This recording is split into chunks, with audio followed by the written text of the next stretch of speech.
બાબુભાઈ નાનજીભાઈ સાવલિયા। હવે વરાછા વિસ્તારમાં સાહેબ સમસ્યા તો છે ને આ છે જ।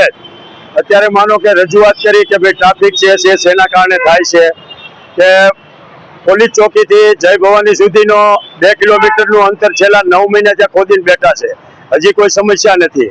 પણ એક આજે મારે મીડિયા દ્વારા તંત્રને બીજું પણ કહેવું છે, પ્રશાસનને અને પ્રતિનિધિને, કે કદાચ તમે આ કામ પૂરું કરશો તો પણ ટ્રાફિકનો સમસ્યા હલ નહીં થાય। એનું કારણ છે કે છેક રેલવેથી લઈને પ્રજા જે વરાછા રોડ ઉપર ચાલે છે અને આ રોડ પરથી સામે કાંઠે જાય છે તો છેક વેલંજા સુધી પ્રજા જાય છે, મોટા વરાછા થઈને વેલંજા સુધી જાય છે, જે લાખો લોકો જાય છે।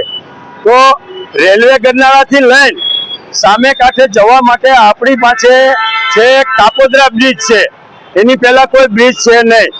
તો અમારું એવું માનવું છે કે આજે 15 વર્ષથી મંજૂર થયેલો બ્રિજ રુસ્તમબાગ જે 3 પાનનો વડ કહેવાય છે, એ 15 વર્ષથી અશ્વિની કુમાર 3 પાનનો વડ રુસ્તમબાગ બ્રિજ 15 વર્ષથી મંજૂર થયેલો પડ્યો છે, હજી કોઈ કામ હલતું નથી, ત્યારે કોઈ જાહેરાત આવતું નથી।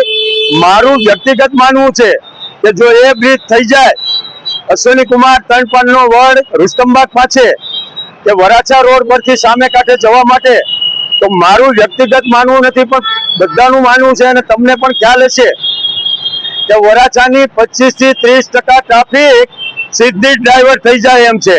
કારણ કે ગરનાળાથી લઈને આપણે કાપોદ્રા સુધી એક જ બ્રિજ છે, ત્યાર પછી છૂટે એટલે ચીકુવાડીનો બીજો બ્રિજ, ત્યાર પછી છૂટે એટલે સીમાડાનો ત્રીજો બ્રિજ, આ સિવાય વરાછા સામે કાંઠે વરાછા પરથી સામે કાંઠે જવા માટે કોઈ બ્રિજ નથી। તો રુસ્તમબાગ જેમ બને એમ વહેલી તકે તમે બ્રિજ બનાવો તો જ આ તમે વરાછા રોડની ટ્રાફિક સમસ્યાનો હલ કરી શકશો। માત્ર અહીંયા પ્રયોગ કરવાથી કંઈ નહીં થાય, પરમેનન્ટ એનું સોલ્યુશન લાવશો તો જ આ બધો ટ્રાફિક સમસ્યા હલ થશે।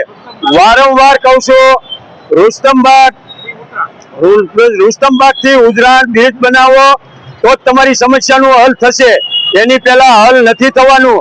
અહીં તમે ગમે એટલા પ્રયોગ કરો, ગમે એટલા સાઈડના દબાણો કરો, પણ જે પબ્લિક ગરનાળેથી લઈને જાય જ છે, જેને સામે મોટા વરાછા ને વેલંજા જવું છે, તો જાય તો ક્યાં જાય?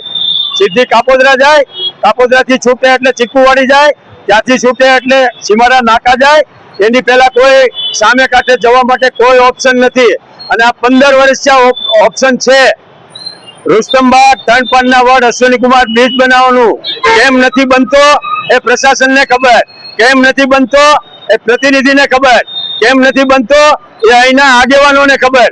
બસ મારે હાથ જોડીને નમ્ર વિનંતી પ્રશાસનને, પ્રતિનિધિને અને એના આગેવાનોને, જેમ બને તેમ આ વરાછા રોડની ટ્રાફિક સમસ્યા હલ થાય એવા આગળ આવીને પ્રશાસન, પ્રતિનિધિ, આગેવાનો સાથે રહીને આ પ્રયાસો કરો તો જ તમારી ટ્રાફિક સમસ્યાનો હલ થશે।